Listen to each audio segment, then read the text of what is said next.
Hi guys, and welcome to my channel. So this year is the 50th anniversary of the publication of Gabriel García Márquez's 100 Years of Solitude,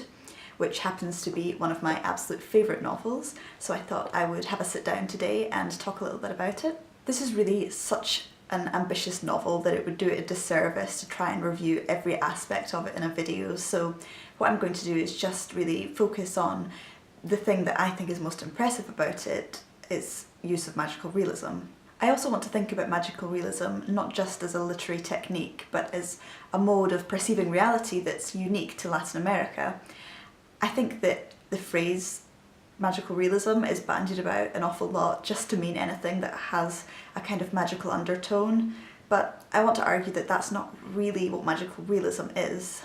This book is quite a dense read, and I think you have to be in the right mindset to read it, and it's not as if the writing style itself is extremely obscure, but a lot of the characters do have the same name, so it can become a little bit confusing, and I think you have to really devote all your time to it while you're reading it. When I first read it, I read it in one extremely long single sitting, and I think it really helped me sort of get right to the core of the novel, but I understand that most people, myself included, don't have a spare 12 hours just lying around, but I would recommend if you do have a full day off, then this is a great book to really put your full attention into. The thing that makes this novel so special to me, at least, is its use of magical realism, which is where strange and supernatural things happen but are just accepted as part of everyday life. It's similar in some ways to the Western style of surrealism, but it's, I would argue anyway, not just an artistic style, but a way of encapsulating reality for Latin American people. As a Western reader, it's actually a highly defamiliarizing novel because it makes the things that we take for granted in the Western world, like trains and magnets, highly unfamiliar, and like foreign invasions into their world. I am a Western reader who reads, admittedly, predominantly Western, typically Eurocentric novels, so it is a bit disconcerting to read a novel in which the world system you take for granted to be the dominant one becomes something peripheral, and it's actually quite a humbling experience to realise that your way of seeing things isn't actually always the right one. I think magical realism is a literary style that is very distinct from that of Western authors, and it's been argued that because European novels were banned during the Inquisition in Latin America, they developed their own literary style that is very different. Latin American authors were heavily inspired by narrative forms other than the novel, which was gaining sort of prominence in Europe at that time. Things like mythology and legend played a much greater part in the development of their literature, and so you can see it in, modern novels like 100 Years of Solitude, where the supernatural and the strange is just really a part of their history. Seemingly magical occurrences in 100 Years of Solitude, such as Father Nicanor levitating, are taken to be the actions of a divine creator, so in that way it rejects the realism and the logic that characterises Western novels. The historical context of Colombia's colonial past definitely influences the narrative style of this novel, and the oppression and violence that they suffered unsurprisingly caused them to reject Western literary styles and develop their own entirely unique way of articulating reality. While many clearly magical things occur in this novel, such as flying carpets and children with pig's tails, it does really reflect the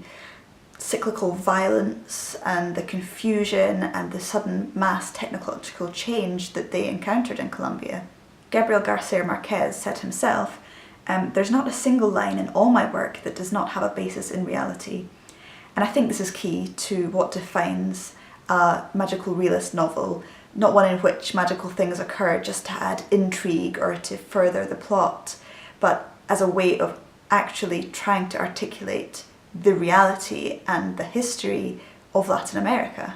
I don't want it to come across like I think other novelists from Western countries who use a similar technique are not legitimate in doing so, because I don't think that's the case at all. But I would argue that authors that use those techniques can't really call it magical realist because it doesn't have the same historical context that it does in 100 Years of Solitude. Now this might seem all a bit unrelated as to why I think 100 Years of Solitude is a great book, but I do think it's relevant that it uses a literary style that isn't just trying to be subversive, but is trying to really get at the root of the issue that it's talking about and accurately convey life over a period of 100 years for the Colombian people. It follows 100 years of history of a small fictional town in Colombia and details the family drama that occurs there, and it might seem a bit dry, maybe even boring, but I can assure you it's a really compelling novel. It's at times funny, it's profoundly sad, and it's just spectacularly written, I think. After reading 100 Years of Solitude for the first time, I did kind of make the assumption, wrongly of course, that all Latin American authors wrote in this style. I read 2 novels by Roberto Bolaño, a massively celebrated Chilean author who's reported to be one of the best in his generation. I read By Night in Chile and 2666, and I have to say they kind of disappointed me. Those novels came across much more like straightforward realism rather than magical realism, and it was just a bit of a shock after reading 100 Years of Solitude. But that's not to say they're not great writing, because they definitely were, but my point is just that Latin American writing doesn't have to use magical realism, but that is one mode that some authors, including Gabriel García Márquez, use to depict their reality and their history. I have to say, I think it is the magical realism of 100 Years of Solitude that makes it such a masterful book, and I went into the book not knowing really anything about Colombian history or even particularly having much interest in it,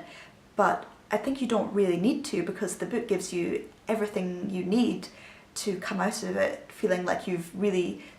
got a slice of life, of Latin American life. I've now read a few other of Gabriel García Márquez's books, and I think they're all great, although they're definitely not all magical realism.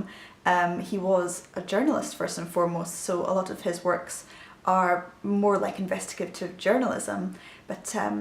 once I finish reading all of them, I'll probably do a video sort of comparing them and talking about which ones I like most, though I don't know if anything's going to really beat 100 Years of Solitude.